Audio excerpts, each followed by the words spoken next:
বর্তমান কোন chairman member বা কেউ সাহায্য দিতে কেউ এখনো আসেনি। রাস্তাঘাট ভেঙে বইতে গেছে গা। যমুনা ব্রহ্মপুত্র নদের পানি বৃদ্ধি পাওয়ায় তলিয়ে গেছে শত শত ঘরবাড়ি, স্কুল কলেজ রাস্তাঘাটের বেহাল দশা, খাদ্য সংকটে ভুগছে লাখো মানুষ। এখনো ত্রাণ সামগ্রী পৌঁছেনি অভিযোগ এলাকাবাসীর।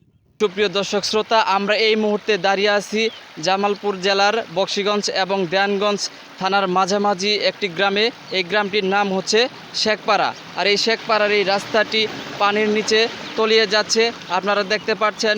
আমি যদি আপনাদের একটু এই দিকে দেখাই, তো দেখতে পাচ্ছেন প্রচুর পরিমাণে রাস্তার উপর দিয়ে কিন্তু স্রোত প্রবাহিত হচ্ছে। তো আপনারা দেখতে পাচ্ছেন কি পরিমাণ স্রোত। এই পরিমাণ স্রোতের মধ্যে কিন্তু রাস্তাটি ভেঙে যাওয়ার একটা রিস্কের মধ্যে পড়ে আছে। এটা ভেঙে যে কোনো সময় ভেঙে যেতে পারে, বাট অনেকেই কিন্তু এটাতে মজা নিচ্ছে। এখানে এসে কক্সবাজারের মতো যে ফিলিংস, সেই ফিলিংসটা নিচ্ছে। বাট এখানে কিন্তু একটা রিস্ক আছে। রাস্তা থেকে কিন্তু রাস্তার নিচ থেকে মাটি সরে যাচ্ছে, সেক্ষেত্রে কিন্তু একটা রিস্কের বিষয়। তো দেখতে পাচ্ছেন গাড়ি ঘোড়াগুলো চলাচল করছে, এক্ষেত্রে কিন্তু একটা রিস্ক থেকে যাচ্ছে। তো আমি আপনাদেরকে আরেকটা বিষয় যদি দেখাতে চাই, তো আপনারা দেখুন ওই পাশটা আমি যদি দেখাই, ওই বাড়িগুলো কিন্তু রিস্কের মধ্যে আছে, মাটি পর্যন্ত কিন্তু তলিয়ে গেছে। এখন শুধু ঘরের মধ্যে কিন্তু পানি ওঠা বাকি আছে। আমাদের এদিকে বন্যার পরিস্থিতি খুবই ভয়াবহ, এবং আপনারা দেখতেই আছেন যে রাস্তা হইছে পানির স্রোত বাড়তেছে, রাস্তাঘাট ভাঙতেছে, বাড়িঘর অনেকের সমস্যা, ভেঙে গেতেছে গা, নদী ভাঙন, এদিকের এলাকার লোকের অনেক সমস্যা হইতেছে। যেমনটি তিনি বলছিলেন যে এখানে রাস্তার অবস্থা খুবই বেহাল দশা।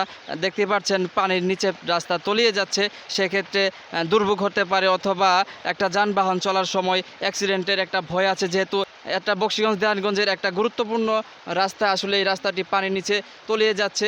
জামালপুর জেলার বকশীগঞ্জ থানার সাদুরপাড়া ইউনিয়নের একটি প্রত্যন্ত অঞ্চল, যেটির নাম হচ্ছে বাঙ্গালপাড়া। আর এটি হচ্ছে বাঙ্গালপাড়ার একটি আদর্শ উচ্চ বিদ্যালয়। তো আমরা এই মুহূর্তে এখানে অবস্থান করছি। আপনারা দেখতে পাচ্ছেন যে এই স্কুলটিও কিন্তু তলিয়ে যাচ্ছে বন্যার পানির কারণে।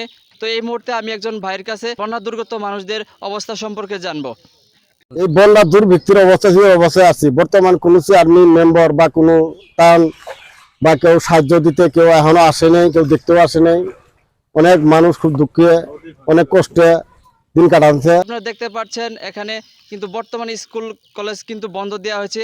এরপরও অনেক মানুষ এই স্কুল কলেজে আশ্রয় নিয়েছে, কিন্তু তারাও কিন্তু ঠিকভাবে জীবনযাপন করতে পারছে না।